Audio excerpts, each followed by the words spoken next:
If someone's booking you and it's going to be out of town, ask for a deposit.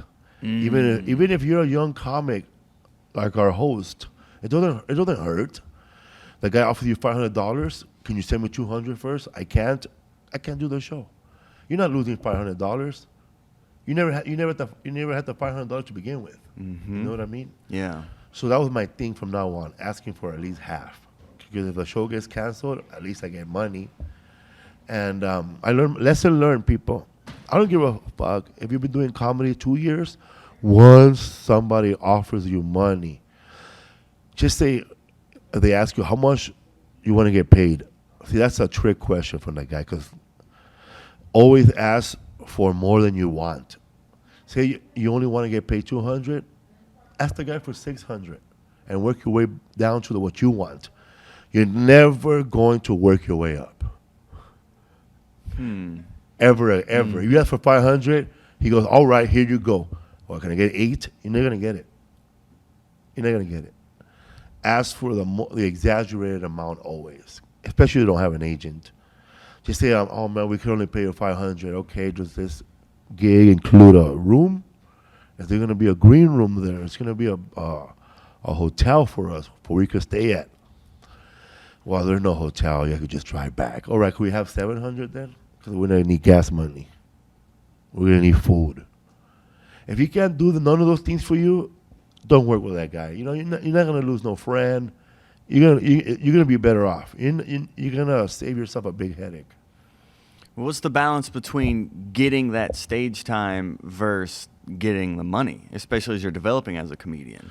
Well, if nobody's offering you any gigs, just keep doing stand-up comedy. Just wherever, whenever. Yeah. Okay. But if you want to make money in stand-up, I would say go to a restaurant or a bar that has the hottest Friday, Saturday, Sunday. Like if that place is packed Friday, Saturday, Sunday, I'm pretty sure it's whack on Wednesdays. And it's weak on Tuesdays. So you tell the owner, listen, man, how about we do a Tuesday 2-for-1 comedy night, $10, 2-for-1. And you tell the owner, I'll keep the door and I'll split the door with you or whatever he agrees on. And then you just make a little bit of money.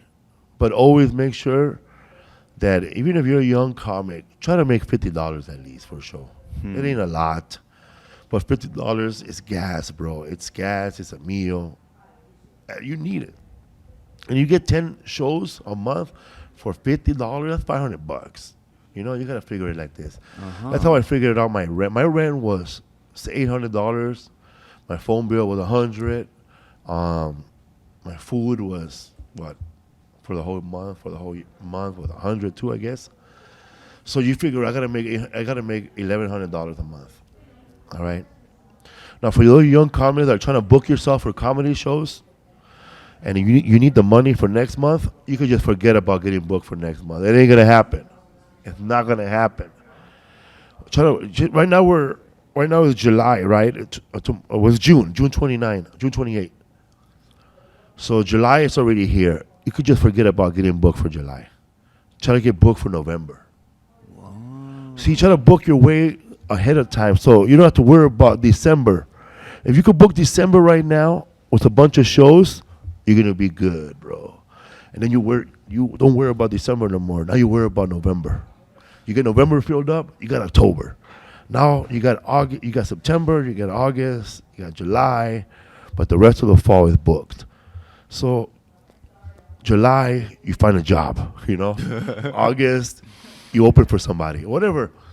But you try to book yourself, like just a guy that's booking a show for July. Oh, we're already booked up. Okay, man, how about September?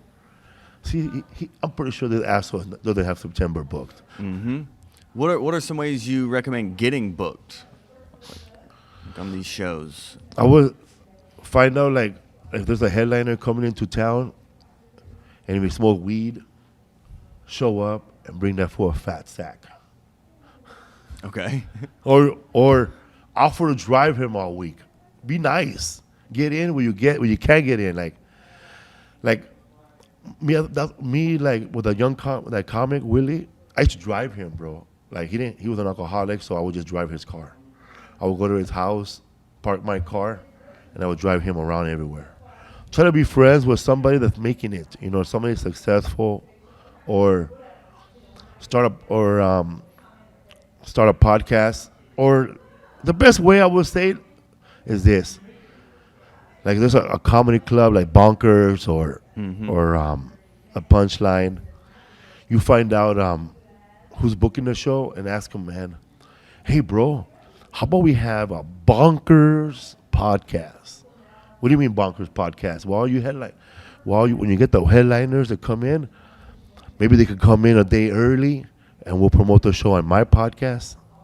Because people think that, they think too big, like, oh, I'm never going to be like Joe Rogan. You're right. You're never going to be like Joe Rogan. No one's like Joe Rogan. He started his podcast when podcasts first came out. Yep. He's at 1,500 episodes. Forget about it. Mm-hmm. But what you could do is be the hottest local podcast between a 7-mile area of your neighborhood. Like if you could be the hottest podcast in Atlanta, just in Buckhead, think about it. There's no other podcasts in this town. You could be the only one, and you sell ads to the local businesses. Yep. Now you could walk up to a mom and pop and offer mom and pop. Listen, mom and pop, I have 500 subscribers within 5 miles of your restaurant. Give me $200 a month, and I will promote your show every fucking podcast. That's cheap advertisement, bro. Mm-hmm. And that's how we did it. Our first ad was La Flor de la Reina Bakery. I told that guy, give me $500 and I'll promote your podcast for 2 months. 2 months. That's very generous. Yeah, so we did it and we told people, and he was our first guy. And then later on, we had a guest from that show, I'm Dying Up Here on Showtime. Right. Yeah. So those guys were promoting people. So they found out that we're a comedy podcast. They paid us $1,500 to interview him. Hot breath.